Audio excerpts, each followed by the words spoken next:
Salutations, c'est Discard et on se retrouve pour ce 4e épisode sur la description des différents sponsors dans Gazland. Aujourd'hui on va voir Scarlett et la patrouille de l'autoroute.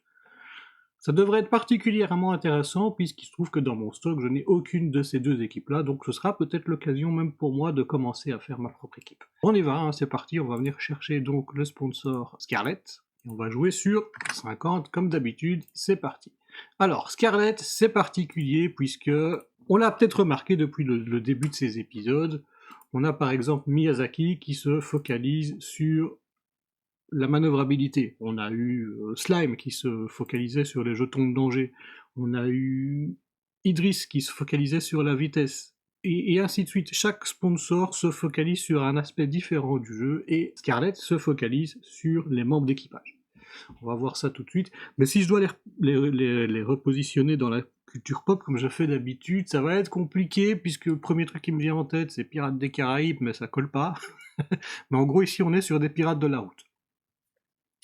Alors, hisser les voiles. Après avoir lancé les dés de manœuvre, ce véhicule peut réduire définitivement de 1 sa valeur d'équipage jusqu'à un minimum de 0 pour ajouter un résultat embrayage gratuit au résultat des dés de manœuvre. Alors, ça veut dire que on peut facilement réussir une manœuvre, mais en diminuant les membres d'équipage de façon définitive. Définitive, ça peut être embêtant. Mais qu'est-ce qui se passe quand on n'a plus de membres d'équipage ? On va regarder tout de suite, on va regarder équipage décimé. Certains effets de jeu réduisent la valeur d'équipage d'un véhicule. Lorsqu'un véhicule dépourvu d'équipage est activé, il descend automatiquement d'une vitesse jusqu'à un minimum de 1. Lors de son étape de déplacement, seuls sont autorisés les gabarits de déplacement qui sont dangereux à la vitesse de ce véhicule. Ceci implique qu'en vitesse 1 et 2, il n'y a pas de danger. Le joueur contrôlant ce véhicule est obligé de choisir un gabarit de déplacement qui n'est pas autorisé. Et là, il ne l'indique pas du coup, mais quand on choisit un gabarit qui n'est pas autorisé, c'est un adversaire qui va choisir le gabarit pour nous. Donc en gros, il va nous faire tourner, nous envoyer dans un mur direct.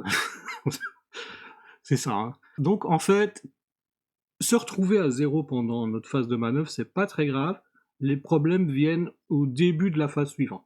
Mais il y a moyen de récupérer des membres d'équipage, mais il n'y a que Scarlett qui peut le faire, donc ça tombe bien. On va regarder ça, on continue, on va voir comment.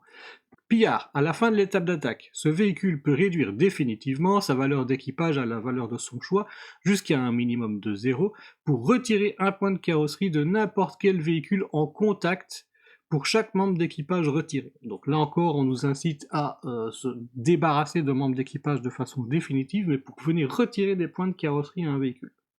Donc, imaginons, c'est juste un exemple, hein, je vais prendre l'exemple du dragster qui n'a que 4 points de vie.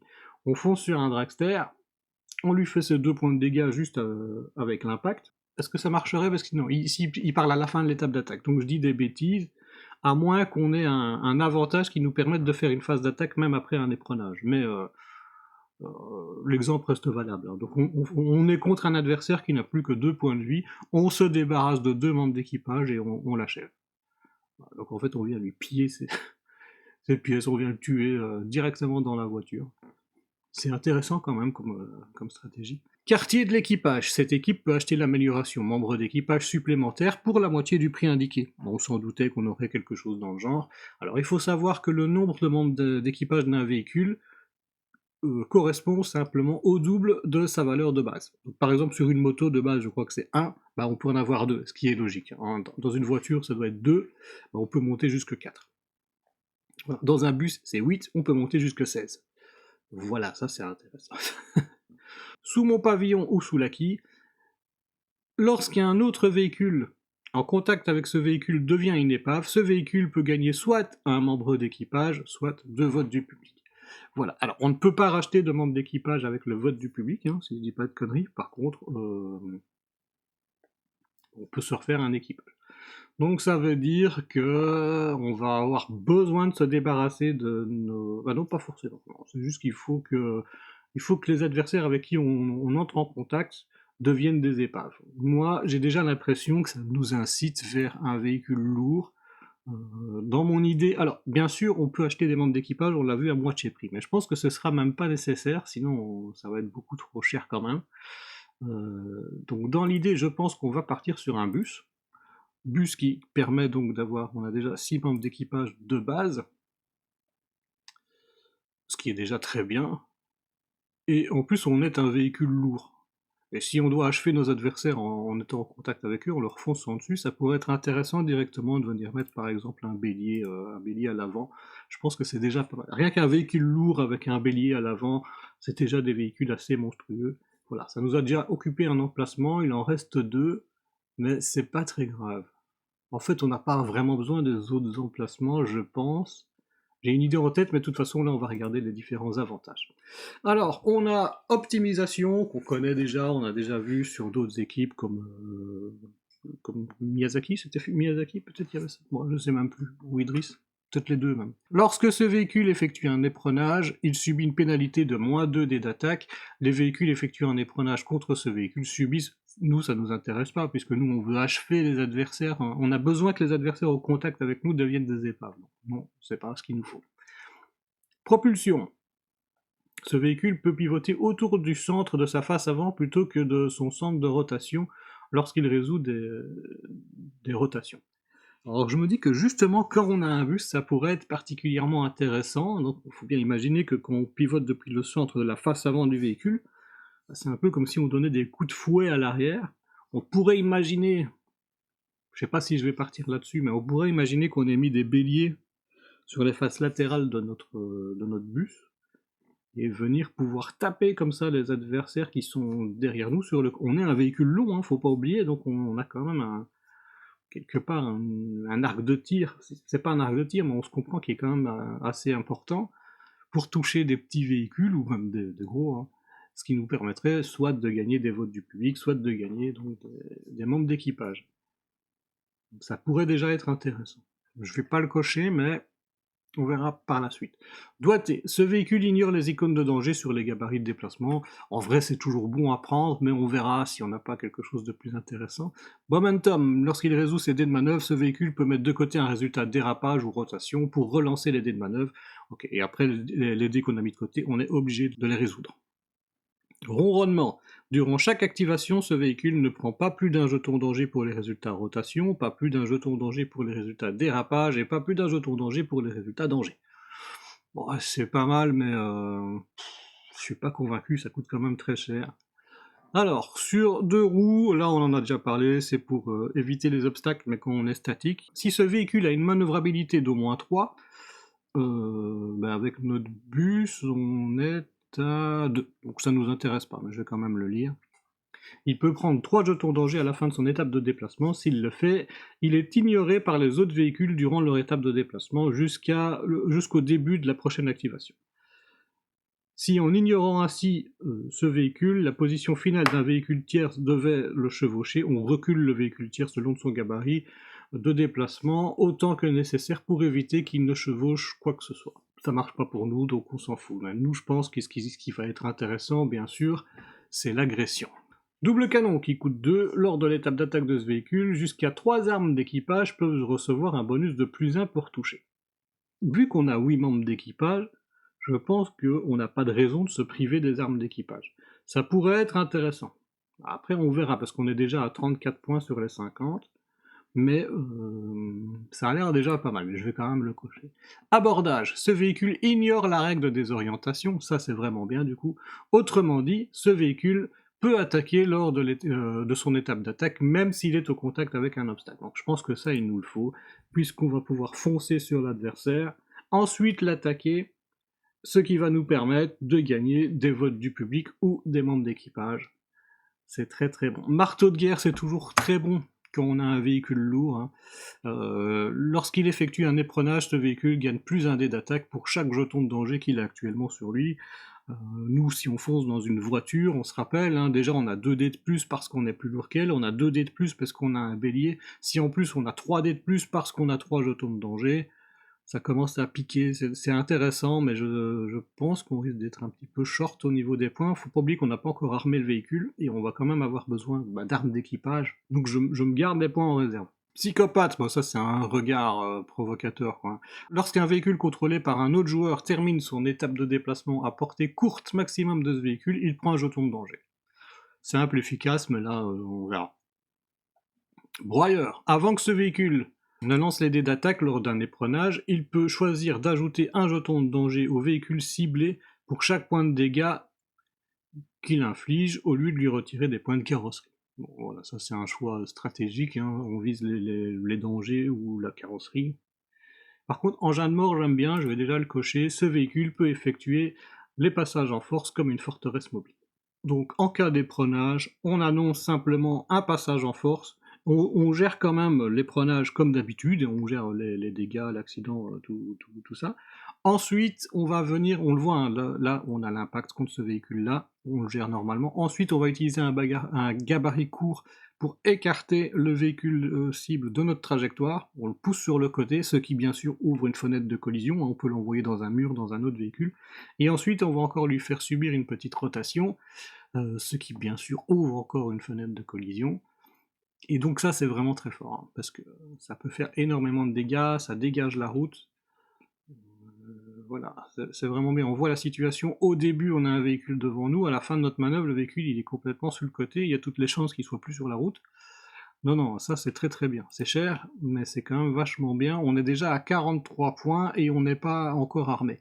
Le truc c'est que les armes d'équipage ça coûte pas très cher. Alors on va parler un petit truc sur les armes d'équipage, on va ajouter des armes, on va regarder dans armes d'équipage. Je pense qu'on va se contenter que d'armes d'équipage, on verra bien. Un truc qui va être intéressant, c'est les armes qu'on voit ici qui ont l'effet Blitz. Il y en a que 3 apparemment, donc grenade lacrymo, grenade et cocktail molotov.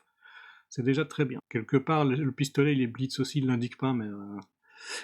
Enfin, c'est parce que le pistolet n'a pas de munitions, donc techniquement, c'est pas tout à fait la même chose, mais tous les membres d'équipage ont un pistolet. Les armes blitz, c'est un petit peu la même chose. Chaque arme est présente en un nombre qui correspond à son nombre de munitions.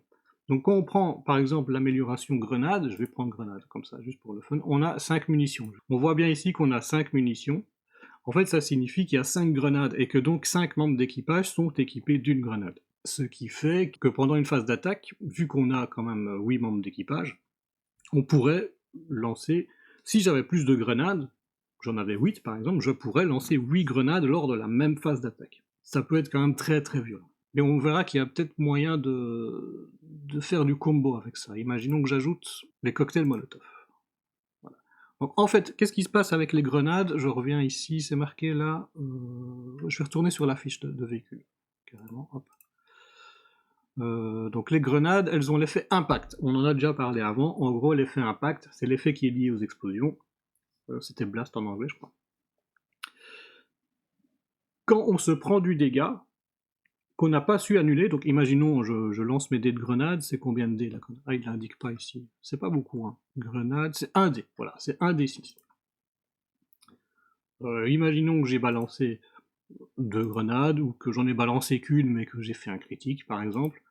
L'adversaire arrive à éviter une grenade avec son esquive, il se prend quand même donc un dégât pour la deuxième.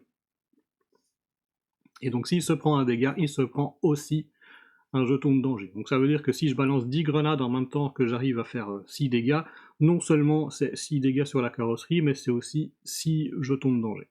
Ce qui provoque, bien sûr, une perte de contrôle.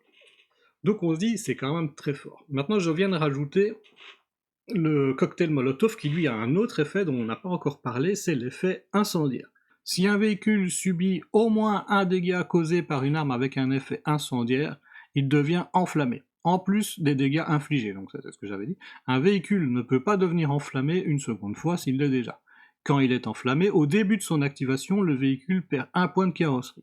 Les éperonnages effectués par ce véhicule sont considérés comme dotés de la règle spéciale incendiaire. Si ce véhicule n'a plus aucun jeton de danger, le feu s'éteint et le véhicule n'est plus affecté par la règle enflammée. Ouais, donc en fait, quand je tire sur un véhicule qui n'a pas de jeton de danger à la base, bah, le feu s'éteint tout de suite. Par contre, c'est ce que j'allais dire après, que ça pouvait se retourner contre nous, un véhicule qui est enflammé et qui nous fonce dessus, ou qui fonce sur quelqu'un d'autre, s'il arrive à lui faire au moins un dégât, c'est la même règle, hein, du coup, il va enflammer son adversaire. Donc si je balance un cocktail Molotov sur une voiture à côté de moi et qu'ensuite elle décide de me foncer dessus, elle a des chances de pouvoir m'enflammer à mon tour. Mais j'ai l'impression que le combo avec les grenades, imaginons que je puisse balancer une grenade et un cocktail, en espérant que la grenade touche, hein. Après je peux lancer une... comme c'est des armes séparées, pendant ma phase d'attaque, je balance une grenade, je rate, je balance une deuxième grenade, je rate, je balance une troisième grenade, ça commence à me faire chier, mais là je touche, je lui fais un point de danger, ensuite je balance mon cocktail Molotov, bon bah je touche par exemple, hein. Bah voilà, je suis content. Je peux quand même balancer jusque 8 trucs, hein, donc s'il faut balancer 4 grenades et 4 cocktails, c'est faisable, hein. Donc c'est quand même assez fort. Où est-ce qu'on en est exactement sur la fiche? Il reste encore 5 points. Est-ce que 10 munitions c'est assez? Parce que ça risque quand même de vite partir. Enfin, on va rajouter peut-être une petite caisse de grenades et une petite caisse de cocktail, au cas où on aurait soif. Voilà, on est à 47. Je me dis que quand même un bélier sur le côté, ça peut être pas mal. Bon, c'est trop, mais après tout, est-ce que je peux pas me débarrasser du double canon? Enfin, ça me fait un +1 pour toucher, c'est pas mal, mais j'ai toujours le choix de balancer simplement plus d'armes. On va peut-être se retirer ça. Là, on est à 49, il nous reste encore un truc à rajouter. Parce qu'on n'est pas forcé de pivoter depuis notre centre de rotation pour toucher avec notre bélier latéral, puisqu'on est quand même un bus, hein, je rappelle, on touche quand même d'assez large. C'est peut-être une erreur, hein, je sais pas. Du coup, pour le dernier point, bon, on va partir sur une arme largable, hein, ça coûte pas trop cher, et on va prendre les mines parce que ça fait 4 dégâts. Voilà, 4 dégâts, et on va profiter qu'on ait un bus, on va les lâcher sur le côté. On peut imaginer que les membres d'équipage lâchent ça par la fenêtre. Ça nous laisse quand même beaucoup d'emplacement, hein, parce que, pour rappel, on place le gabarit sur la face latérale du véhicule où on veut sur le côté. Et c'est des deux côtés, hein. Donc, enfin, un à la fois, bien sûr, mais ça nous laisse quand même un large choix d'emplacement pour poser les mines, plus que si je les lâchais à l'arrière. Après, à l'arrière, c'est plus sûr, on risque pas de rouler dessus. Bah bon, ici, il suffit de faire attention. Alors, comment ça se passe, les armes largables? Simplement, on met un gabarit au sol. On peut même poser directement le gabarit sur un véhicule, hein, s'il est déjà juste à côté de nous au contact, là. Par contre, ça va ne s'activer qu'à partir du moment où il va se déplacer. En fait, dès qu'on se déplace sur un gabarit qui est au sol, ça active son effet. Pour le coup de la grenade, bah, c'est une attaque à 4d6. Donc c'est ce gabarit-là qu'on va venir poser au contact de notre véhicule. Donc cette fois-ci, au contact de notre véhicule. Donc ça nous rappelle que les mines, c'est 4d6 avec la règle impact, donc on se rappelle, impact, c'est aussi des points de danger. Les choses trappes, c'est 2d6 et un terrain dangereux, on en reparlera du terrain dangereux, mais c'est pas bien non plus. La colle, c'est dangereux et c'est vitesse -2. Quand on roule dans la colle, on doit rétrograder, ça peut être très très fort aussi, hein. Et j'avoue que comme le napalm, c'était le même prix, le napalm, parce que c'est aussi 4d6 avec la règle du feu. Le napalm, c'était 1, et les mines, c'est 1 aussi. Tous les deux, c'est 4d6. Non, je vais rester là-dessus, voilà. Et on a un véhicule qui fait pile 50 points. Bon, c'est pas mal, hein. C'est pas mal du tout. Eh bien, on peut maintenant passer donc à la deuxième équipe, qui sera donc la brigade de l'autoroute. On va retirer tout ça, on va venir éditer, et on passe à la patrouille de l'autoroute. Ok, la patrouille de l'autoroute, c'est plutôt une milice privée, hein. En fait, c'est des gens qui veulent réinstaurer une justice qui n'existe pas, qui n'existe plus, mais c'est peut-être d'anciens policiers, mais c'est pas une justice officielle. Donc, ouais, en fait, c'est ça, c'est des justiciers. C'est des justiciers. Alors, donc, évidemment, si on doit comparer à la pop culture, ben, en règle générale, ça ressemble plutôt à la vraie police qu'on voit un petit peu dans tous les films. Pourquoi je suis là? Non, moi je voulais aller dans imprimer. Alors, ça va être quoi leur spécialité à eux? Ils vont se choisir un Némésis. Et on va voir ça tout de suite. Bon, bandit à 12 heures. À la fin de l'étape de déplacement de ce véhicule, si le bandit se trouve dans son arc de tir avant, qu'il peut le voir, et qu'il est situé au-delà de la portée double, ce véhicule résout immédiatement une étape de déplacement. Donc, il n'y a pas de limite de portée. La portée est infinie. Il faut juste que le gars soit devant moi, mais que je le vois. Donc il ne faut pas qu'il y ait un obstacle entre lui et moi. Et à ce moment-là, je peux faire immédiatement une étape de déplacement gratuite. Donc, moi j'imagine très bien la scène, c'est qu'on a par exemple les policiers qui sont garés sur le bas-côté, qui repèrent un gars en excès de vitesse et qui du coup se mettent à le poursuivre. Et ben c'est exactement ça. Mais là, on nous parle du bandit. On verra ce que c'est juste après, du coup. Course-poursuite avant la première phase de vitesse de la partie, mais après le déploiement. Donc, une fois qu'on a mis nos véhicules sur la ligne de départ. Cette équipe doit choisir un véhicule adverse qui devient son bandit, donc son némésis. Si le bandit devient une épave ou est disqualifié, choisissez immédiatement un autre véhicule adverse qui devient le bandit. Ok, simple. Donc là, ça marche. On choisit quelqu'un sur la ligne de départ qui devient notre bandit. Alors, on a moyen de faire bandit à 12 heures, sauf que bandit à 12 heures, l'air de rien, il faut qu'il soit quand même au-delà de la portée double. C'est vraiment si le gars a pris beaucoup d'avance. Est-ce que ce sera utile? On verra bien. Point de la justice. Si le bandit perd le contrôle, cette équipe gagne 2 votes du public. Si le bandit devient une épave, cette équipe gagne 4 votes du public. Donc on a tout intérêt à faire en sorte que le bandit perde le contrôle, ou devienne une épave. On va pas choisir un tank comme bandit, par exemple. C'est pas un bon plan. Sirène. À la fin de l'étape d'attaque de ce véhicule, s'il se trouve dans l'arc de tir arrière du bandit, quelle que soit la portée, donc là encore c'est une portée infinie, hein, le bandit doit réduire sa vitesse actuelle de 1, et ainsi prendre un jeton de danger. Ou alors s'il veut pas réduire sa vitesse, il prend 2 jetons de danger. Voilà, donc non seulement si le bandit est trop loin, nous on accélère, mais lui il ralentit. Et ça c'est même s'il n'est pas si loin que ça. C'est quand même pas mal. C'est quand même pas mal. Sirène, on va en reparler tout de suite, on va aller sur le générateur d'équipe. Je vais ajouter directement une voiture, on va partir sur le principe qu'on va jouer avec une voiture style voiture de police par exemple, et je vais directement mettre l'amélioration mégaphone, tant que j'y pense, voilà, mégaphone. Et qu'est-ce que ça nous rajoute le mégaphone? Ça coûte pas très cher. En gros, la règle spéciale du mégaphone, c'est que la sirène s'active pour tout le monde. Donc ça veut dire on relie sirène, mais avec la règle du mégaphone. À la fin de l'étape de ce véhicule, s'il se trouve dans l'arc de tir arrière de n'importe qui, quelle que soit la portée, bah, notre nouvelle cible doit soit réduire sa vitesse actuelle de 1 et prendre un jeton de danger, ou soit prendre 2 jetons de danger.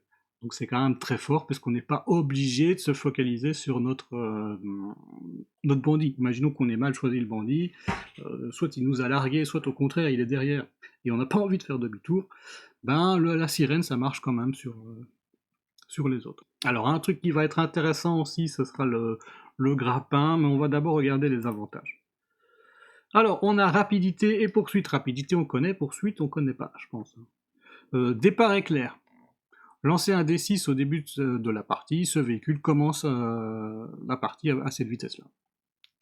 Si on fait plus que notre vitesse, on relance le dé tout simplement. Sillage. Sillage, j'ai déjà envie de le cocher parce que j'ai une idée en tête. Donc on a déjà vu un sillage. Si ce véhicule est impliqué dans une collision arrière lors de son activation, ce véhicule peut annoncer une réaction sillage. S'il le fait, l'autre véhicule ne peut pas annoncer de réaction. Le véhicule actif peut alors monter ou descendre d'une vitesse en prenant un jeton de danger, et aucun des véhicules ne prend de jeton de danger suite à la collision. Voilà, donc l'idée, je vais déjà le faire tout de suite, c'était de rajouter comme deuxième véhicule une voiture de sport, hein, j'imagine un petit peu la police de Dubaï ou quelque chose comme ça. Imaginons à la ligne de départ, je vais mettre le véhicule de sport sur la ligne et ce véhicule-ci juste derrière. Dès le premier tour, je lui fonce dedans en utilisant le sillage, ce qui fait que je ne vais pas me prendre de danger, je ne vais pas me prendre de dégâts, rien du tout.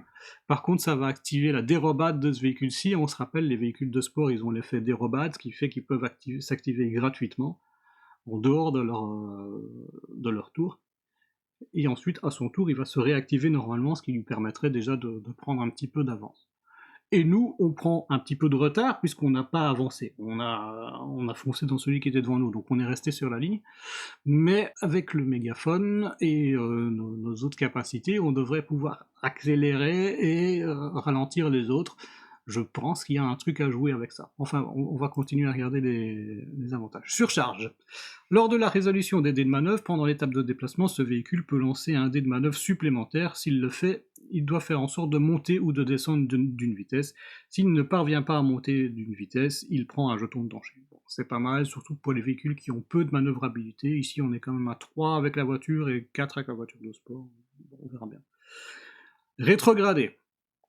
À la fin de l'étape de déplacement où ce véhicule descend de moins une vitesse, ce véhicule peut effectuer un déplacement forcé vers l'avant avec un gabarit droit court. Ok.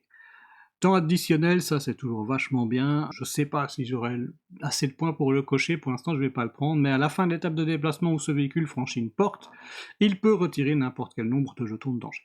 À fond la caisse, ce véhicule considère le gabarit droit-long comme étant autorisé à n'importe quelle vitesse. Le gabarit droit-long est considéré comme n'étant dangereux ni trivial, quelle que soit la vitesse.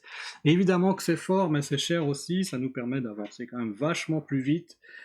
Ça rend nos manœuvres plus difficiles puisqu'on se prive quand même du bonus du gabarit.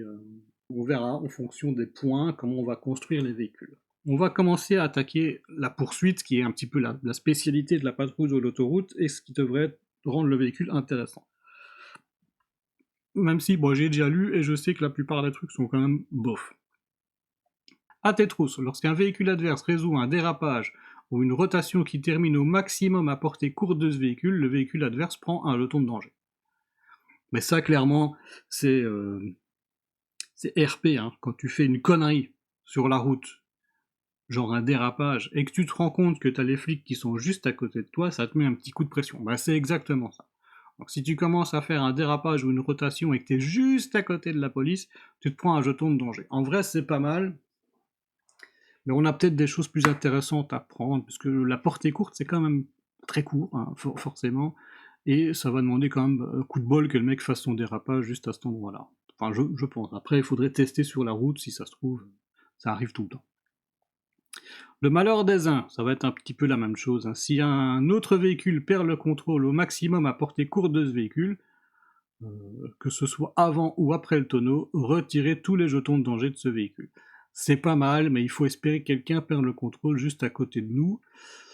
Et nous, dans notre strat, quelque part, on va avoir la voiture de sport qui devrait prendre de l'avance et la voiture normale qui devrait prendre du retard. Donc voilà, à voir. Provocation. Au début de l'étape d'attaque de ce véhicule, lancez un dé de manœuvre. Si vous obtenez un résultat différent d'embrayage, vous pouvez placer ce dé de manœuvre sans le modifier sur le tableau de bord d'un véhicule ciblé à portée courte maximum, encore une fois. Ce dé de manœuvre doit être résolu par le véhicule ciblé lors de sa prochaine étape de déplacement. Il ne peut pas être relancé. Il pourra cependant être annulé par un résultat d'embrayage lors de la prochaine activation du véhicule ciblé. Bon voilà, c'est pas mal. C'est pas mal pour forcer l'adversaire soit à faire un dérapage par exemple, ou soit à dépenser un embrayage pour ne pas le faire. Mais du coup, c'est un embrayage de moins pour lui. Voilà, ça peut être pas mal. Distancé. Au début de l'étape d'attaque de ce véhicule, tous les véhicules à portée courte maximum de ce véhicule et dans une vitesse actuelle inférieure à la sienne prennent un jeton de danger. Bon voilà, c'est le vitesse inférieure à la mienne qui me...